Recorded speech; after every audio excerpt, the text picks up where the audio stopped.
Hi everyone, welcome to our weekly show, The Subcontinent. We are here to bring light to some of the most important issues affecting the region. Along with an in-depth analysis of the topics and perspectives from regional and international experts, we shall review what key players think and what the common people have to say. In this edition of The Subcontinent, we will be reviewing the risky economic situation of Pakistan to see what the future holds for this country with immense potential. And we shall look into the economic miracle of Bangladesh to see how the country radically transformed itself as the fastest growing economy in Asia. Pakistan is a country with enormous economic potential. The country has drastically improved its security situation, and over the decade, terrorist activities in Pakistan have plummeted by more than 85% due to the successful operations against terrorists.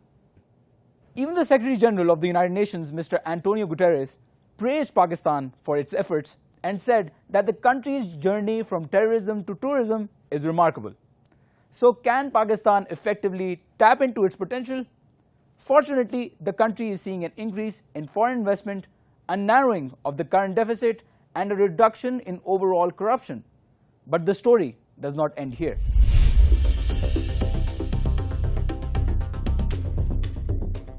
Pakistan has improved in many areas since it dramatically transformed its security situation and was successful in combating terrorist outfits. Pakistan dropped 3 ranks in the Corruption Perception Index 2019, going by the report released by Transparency International. And the country's foreign direct investment (FDI) has increased by $223.1 million in January 2020. Current account deficit narrowed by 75% to $2.153 billion in the first 6 months of the current fiscal year of 2020 as imports of goods declined sharply. Pakistan also has a geostrategic economic advantage to boast, as well as a potentially large workforce, given around 65% of the population are under the age of 30. Its Baluchistan province holds a key strategic deep-sea port and also hosts untapped and unexplored reserves of rich minerals, while its northern provinces, which are full of breathtaking scenic beauties, are becoming global tourism hotspots. As the government leads an aggressive campaign to attract foreign tourists, the country has seen growth in the tourism industry, getting praises from Forbes and British Backpackers Society, while also achieving the #1 holiday destination title by the Condé Nast Traveller magazine.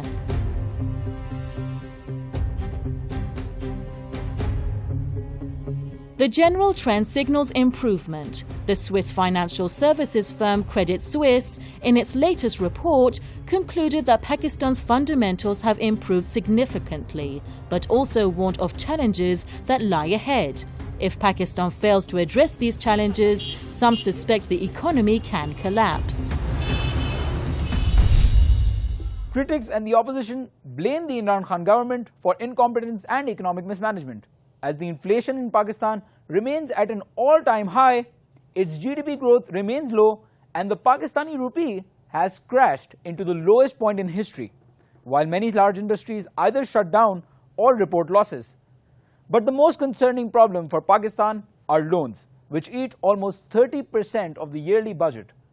Loans have been a problem for Pakistan for decades now, and things are getting worse as the Imran Khan government took the largest loan in the history of Pakistan. Can Pakistan escape these problems? We shall see. Clouds of fear currently loom over Pakistan as the country has placed itself into structural economic challenges. Pakistan's external debt burden has risen to $110 billion, and for the first time in its history, Pakistan borrowed a whopping $16 billion in foreign loans in just 1 year. During the fiscal year of 2018 to 2019, the loan taken by the Imran Khan government was the highest ever loan taken by any government in a single year. The rupee was devalued by around 33% from December 2017 to July 2019. And this happened parallel to the sharp increase in base rates due to a bailout package by the IMF. اب جب سے یہ نئی حکومت آئی ہے mister Imran Ahmad Khan نیازی صاحب کی، میرے میاں والی علاقے کے ہیں، اس وقت سے معیشت مکمل طور پہ تباہ و برباد ہو چکی ہے، اور ان کے بنائے ہوئے نئے پاکستان میں ایک وقت جو چولہا ہمارا جلتا تھا وہ بھی بجھ چکا ہے. اس ٹائم مکمل طور پر گھر میں مکمل فاقہ ہے. The economy of the country, again, we are struggling, I think, and we should give him a chance, at least to prove himself. Like we've given Nawaz government and the Zardari government so many chances back and forth. So I think we should give him a little more chance. Let's see what he brings. Data compiled by Pakistan's central bank shows that total bad debt has risen by 23%, and the overall debt consumes around 30% of the yearly fiscal budget. Debt, however, is not the only problem facing Pakistan. Pakistan's GDP growth rate was 3.3% in 2019, and the annual inflation rate has risen to 13% in 2020, which is the highest inflation rate since June 2011, while the rupee stands at the lowest level in history. اس حکومت نے آنے کے ساتھ صحیح جو لوگوں کی جو مہنگائی کی طرح لے گی، اور بھی حکومتیں آتی رہی ہیں، لیکن اتنی مہنگائی تو نہیں ہے. دیکھو ہر آدمی کے ایک ہاتھ کی انگلیاں پاؤں جیسی وہ بھی اللہ نہیں ہے، ہر آدمی برداشت نہیں کر سکتا. Major industries of Pakistan witnessed losses and production halts, including the automotive and textile industries. This data is worrying, and it remains a challenge to see how Pakistan will escape the debt trap and how it will improve its economic conditions, as the country remains burdened by debt but still holds immense economic potential.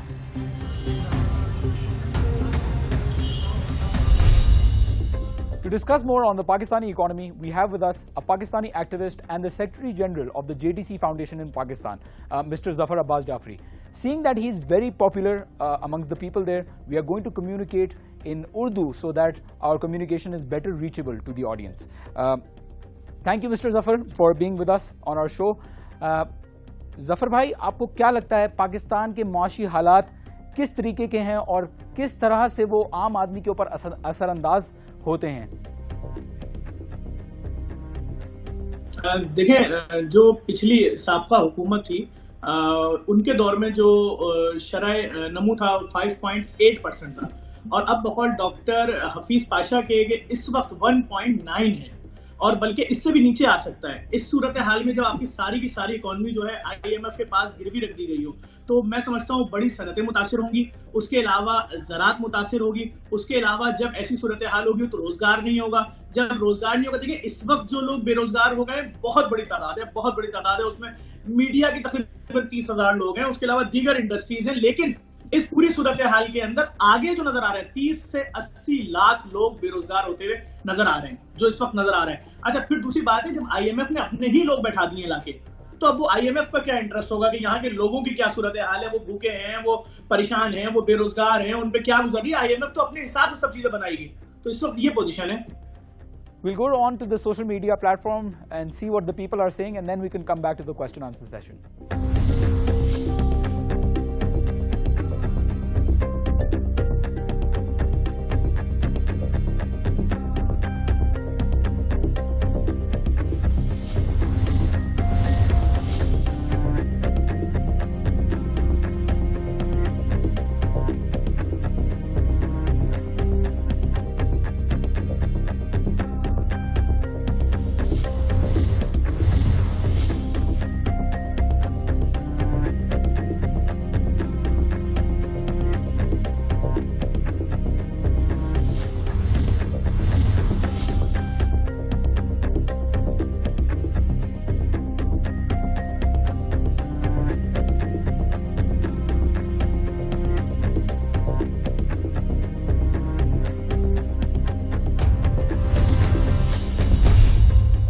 Thank you for staying with us. میں آپ کا زیادہ وقت نہیں لینا چاہوں گا. آخری سوال آپ سے پوچھوں گا، پاکستان کی معیشت آپ کو کس طرف جاتی نظر آ رہی ہے اور آپ کو کیا لگتا ہے حالات کس طریقے کے ہوں گے آگے جا کے؟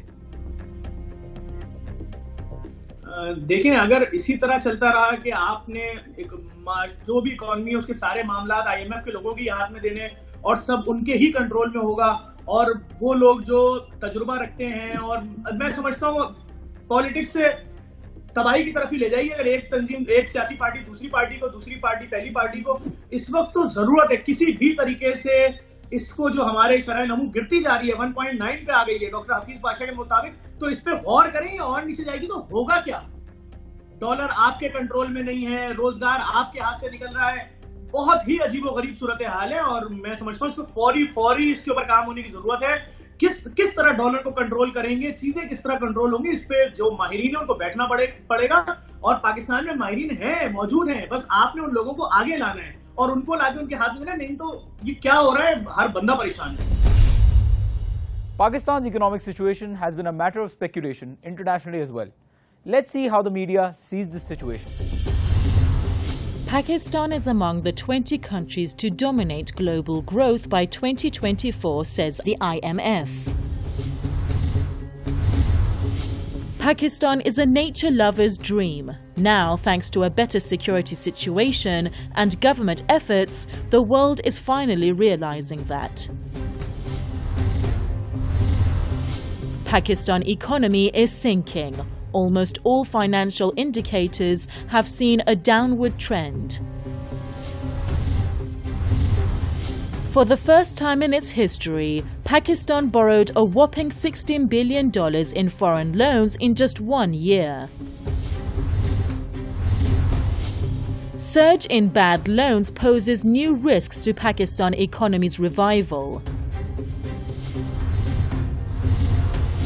Pakistan's debt policy has brought us to the brink. Another 5 years of the same is unsustainable.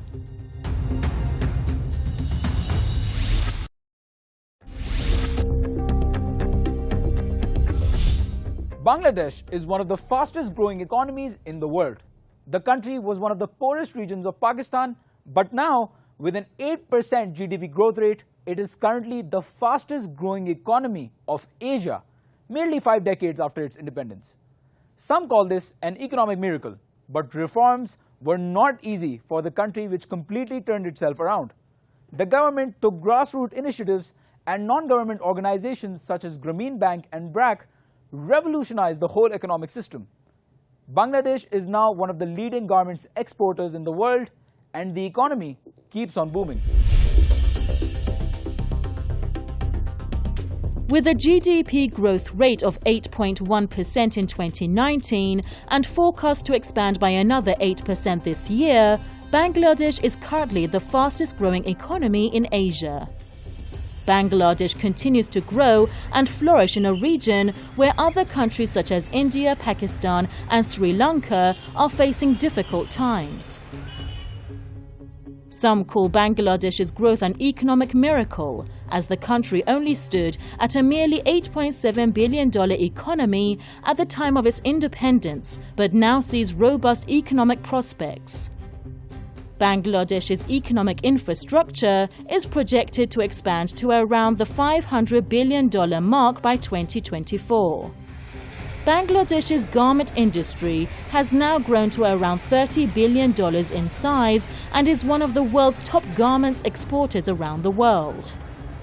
According to the World Trade Statistical Review Report of 2019 by the World Trade Organization, Bangladesh's exports of apparel and clothing more than tripled between 2008 and 2018.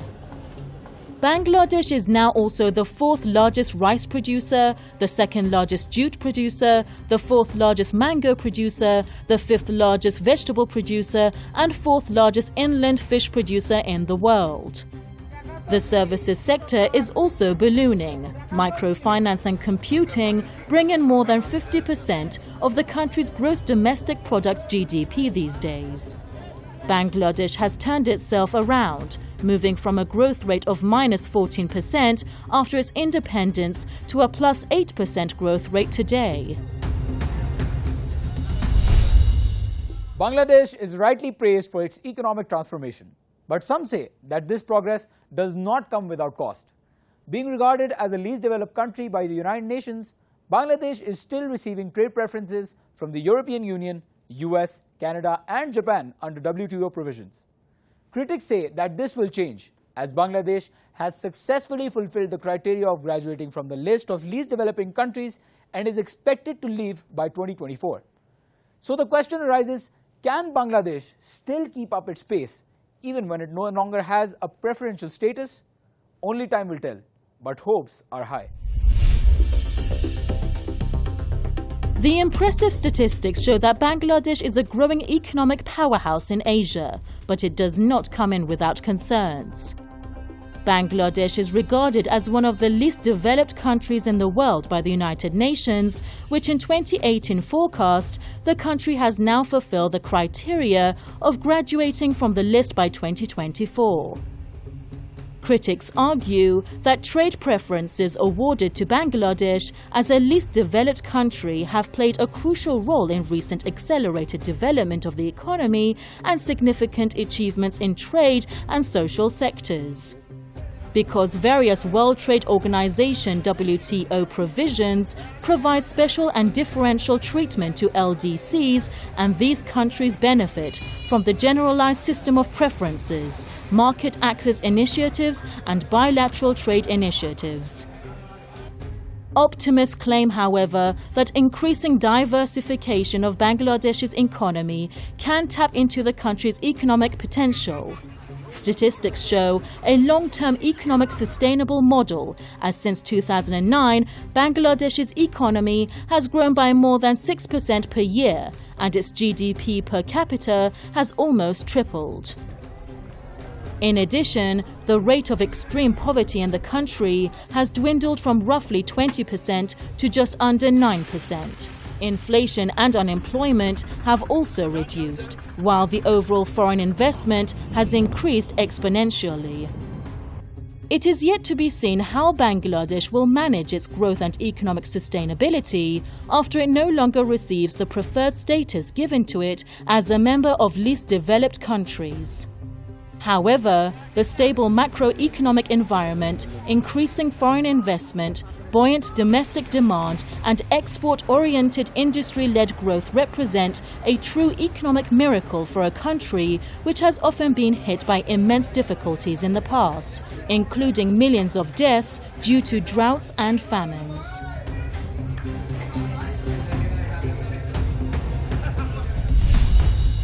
To discuss more on the Bangladeshi economy, we have a very special guest with us. We would like to welcome His Honorable Excellency Mr. Ghusul Azam Sarkar. He is the ambassador of Bangladesh to Iran, and we would like to discuss the current situation with him. Mr. Sarkar, welcome to our show. First of all, congratulations for the 100th birth anniversary of Sheikh Mujibur Rahman, and then it's also the 49th independence anniversary of Bangladesh. So congratulations for that. And thank you. I hope the time here has been well. Starting off, I would like to ask a question that is on everyone's mind. Bangladesh is the fastest growing economy in Asia right now, far outpacing Pakistan, India and China. How is it that Bangladesh has managed to maintain its economic growth while other South Asian countries are suffering right now? What explains this, what some call economic miracle?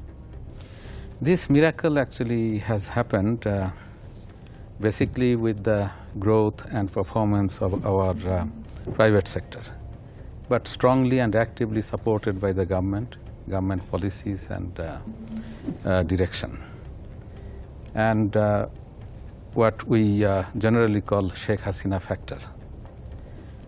What we have done, the government did the regulatory support and divested its business and actually denationalized the SOEs, and then also gave broke the monopolies of traditionally government-held sectors like telecommunication, energy, higher education, health, and transportation, all these. And also, along with that, the government provided the support to the private sector to have greater market access in the developed countries, and preferential benefit.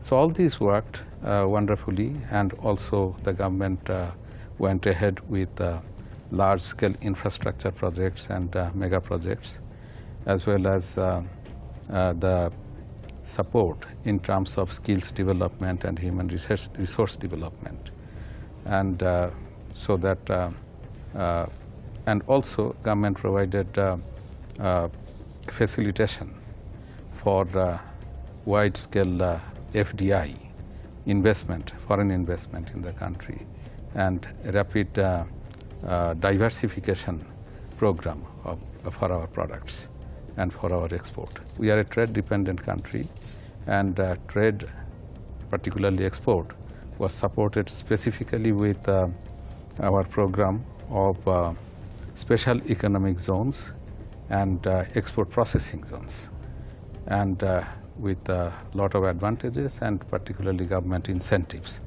All these worked together, and the basis was also the improvement of social indicators in our country, and also maintenance of a very exemplary and wide-ranging social safety net programs. So all this worked very well, and we have broken the vicious circle of poverty. From during the era of Prime Minister Sheikh Hasina since 2009, during one decade, we have increased 3 times our per capita income, and poverty came down from 31% to plus 18%, and absolute poverty below 12%. So these are actually economic miracles and example for developing countries. Yes, undoubtedly. I think that Bangladesh has made extensive exponential progress. Do you think that the US and China trade friction somehow affected the way that Bangladeshi economy worked, or somehow it had benefited Bangladesh? First of all, Bangladesh doesn't desire this trade friction. We believe in free economy, free trade, and also rules-based business trade, because both the countries are top trade and investment partners and development partners of Bangladesh. But in terms of if there is any special benefit for Bangladesh, some analysts, economists, including those of ADB, they are talking about some benefits, some positive impact on Bangladesh of this. They are estimating that there could be about $400 million additional export to US for this. So therefore, this is particularly when there is trade friction, the importers from USA, they would be looking for alternative source, alternative destination for sourcing for their RMG products and leather products. But this is limited because we don't compete with China in many products except this RMG and leather products. And in case of investment, the benefit that possibly is going to come for this is from China in terms of greater investment, greater FDI from China, and more support for Belt and Road Initiative and connectivity related projects in Bangladesh, so that our value addition industries would gain additionally for that. Thank you so much, Honorable Ambassador. It was a pleasure having you here, and very honorable for us as well. We would hope to have you again. Thank you so much. Thank you very much for inviting me to the Press TV. Thank you. And I thank all the viewers of Press TV. With this, we sign off our program. You can follow us on our social media platforms to stay updated, and we will meet the same time, same day next week. Thanks for watching.